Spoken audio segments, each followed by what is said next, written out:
Hi everybody, this is your Canadian comic geek here with another weekly comic reviews. Now, today we are not at the comic book shop, shame of all shames, we're actually at my house. Yeah, yeah, it's a nice place, needs more posters. Anyway, let's all start what you all came here to see, comics. Well, mostly comics you can easily walk in, easy get into without having no idea what's going on. First off the bat, Adventure Time Candy Capers, issue 2 of 6. Now, you all might be wondering, Ian, this is crazy. Why are you saying issue 2 of 6 when a few weeks ago you did a quick review of issue 1? Well, here's the weird thing.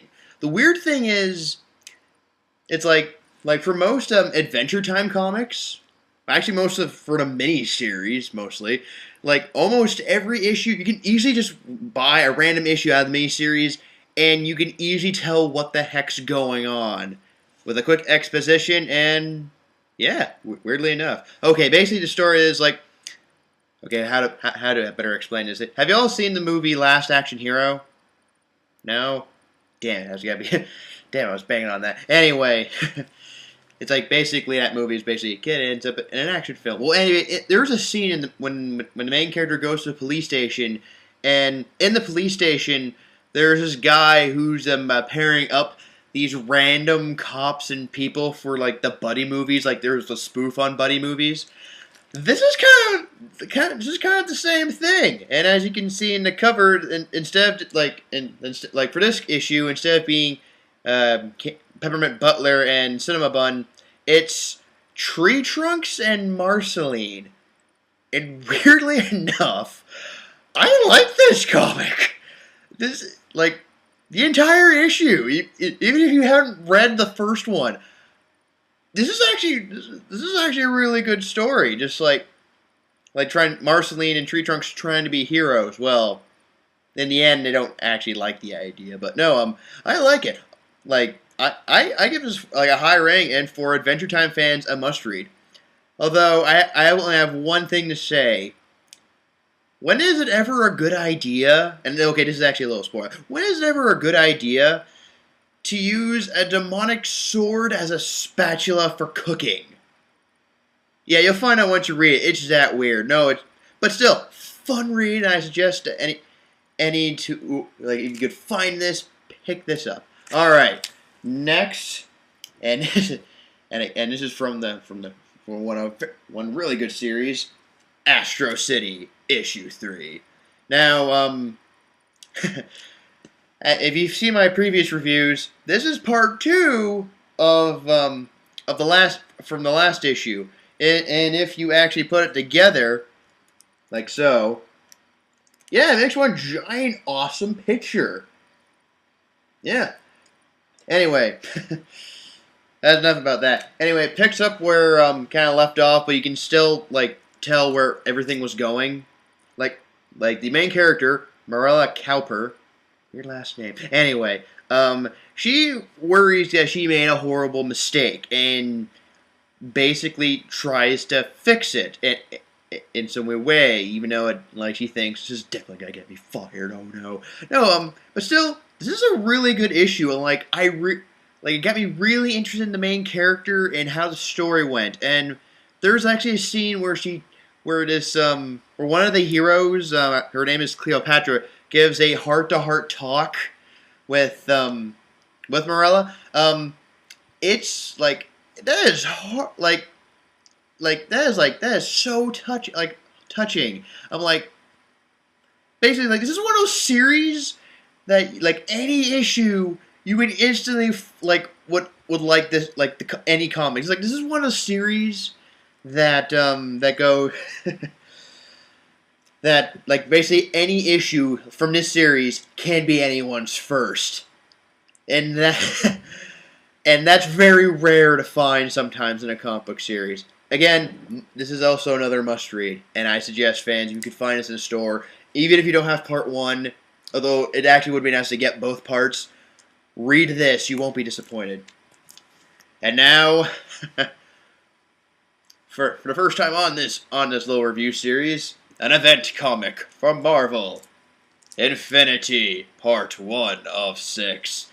And I'm gonna have to say this now. After reading this, I like it. I like where this is going so far. It seems like a much better idea than Age of Ultron. And I know people are gonna bash me, going like, "How could you hate Age of Ultron?" It was like it just started randomly, and it didn't go anywhere until 7 issues later.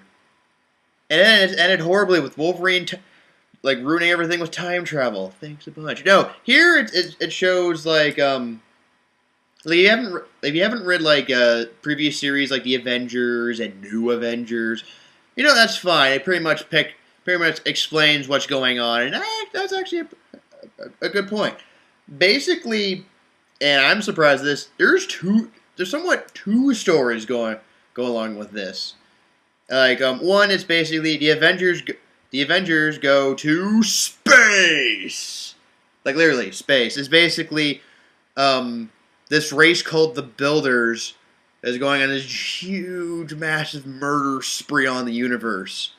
And basically they get this warning from one of their teammates, Captain Universe. They decide to get most of their teammates, and I say most because, well, Spider-Man's not on the team, and basically, if you've read Superior Spider-Man, you'll know why.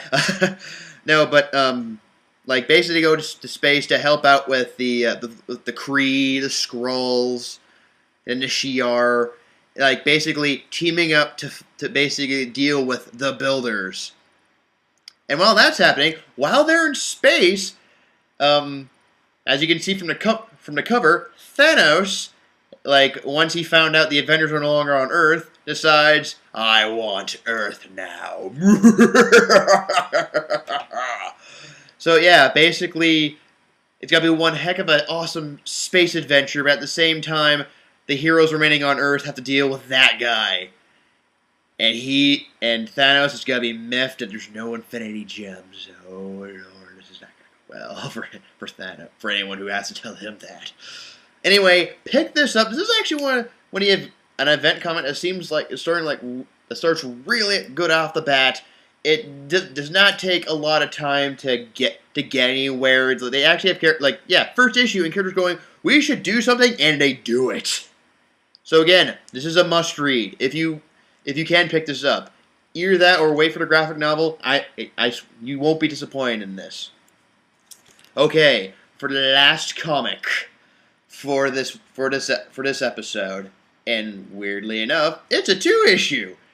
This is 2 issues, but even weirdly enough, they both came out at the same day.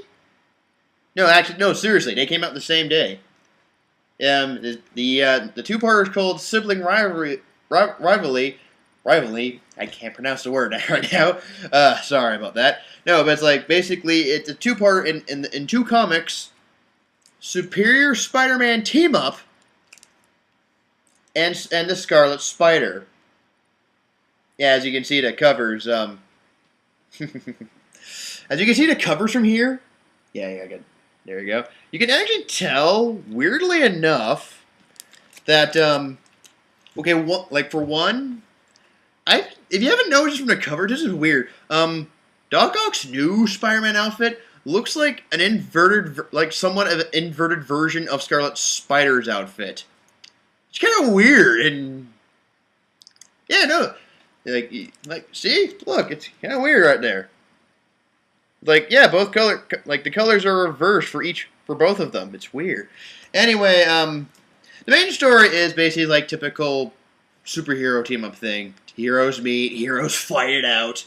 And then villain might come in, or they realize, hey, you're a guy, nice guy, we should team up. Or villain goes, now since you guys are weak for beating the tar out of one another, I will destroy both of you. Or use you for my evil plans. Yeah, no. Oh, man. Yeah, that's basically what it is. It's basically this is Doc Ock as Spider-Man gets visited by the Scarlet Spider, who is the clone of Peter Parker. Well, he was once an evil clone. Now he's no longer evil.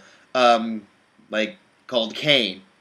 And basically, Doc Ock, when he first met Kane back before he switched bodies, and back before, like, and this is like because death it shows how death has a revolving door. He remembered that Kane killed him once. And now he wants, like, so basically, once he sees him, he basically wants to murder him. And then the Jackal shows up. Yeah, the Jackal. The guy with green fur who looks like a skinnier version of Beast, yet doesn't look anything like a jackal. Comics are weird and fun that way. Anyway, no, basically, like, they do end up, like, somewhat teaming up at the same time. Doc Ock's trying to, like, find a way to kill Scarlet Spider at the same time. It's one weird story. But still, I still enjoyed it, even though the ending is basically trying to get you to read more Scarlet Spider comics. Like, anyway, like Jackal, like, I should say, like, Jackal does come in, and he has, like, he has clones with him. Well, that's not a surprise, because cloning is what he does. No, he has, like, these army of mutant spiders. Emphasis on mutant, because they have X-Men powers. Like, this giant spider, he has, like, spider legs coming out of his back. He has 8 eyes and whatnot. He tackles one of the heroes, and while he's doing that, laser beams are coming out of his eyes. I'm like, that's not right. No, but it was fun. It's like, you see, like, Jackal with his clones, like one that looked like another villain, and what he used to look like before he became Jackal. Although, weirdly enough, in part 2, the original had, like, he shaved off his mustache. Kind of weird. Anyway, also, Gwen Stacy clone. Yeah, that's actually cool. I was kind of hoping that for a new character who's like, okay, she's a clone of Gwen Stacy and she's trying to deal with that. No, you'd prefer to be disappointed for Gwen Stacy fans. Very disappointed.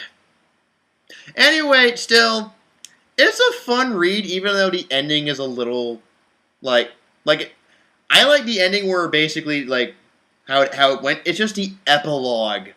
I wish they shouldn't add that in there, but it's like just to kick off the Scarlet Spider, like more Scarlet Spider comics. Other than that, besides the epilogue, everything else was a fun read, even though the art changes in the next issue. Yeah. So again, these two comics, Scarlet Spider issue 20 and Superior Spider-Man Team Up issue 2, yeah, issue 2, weird, are again must-reads. If you could find these at any store, pick them up if you're a Spider-Man fan, and basically, like, Spider-Man fan, and you like a bit of, like, duking out hero violence. This is a little mini-series, a little two-parter for you. I'm your Canadian Comic Geek, and thank you all for watching. If you like my video, or you like Just Push Play videos, please click subscribe here on the. Please click subscribe, and thank you for all watching, and I will see you next time. Bye.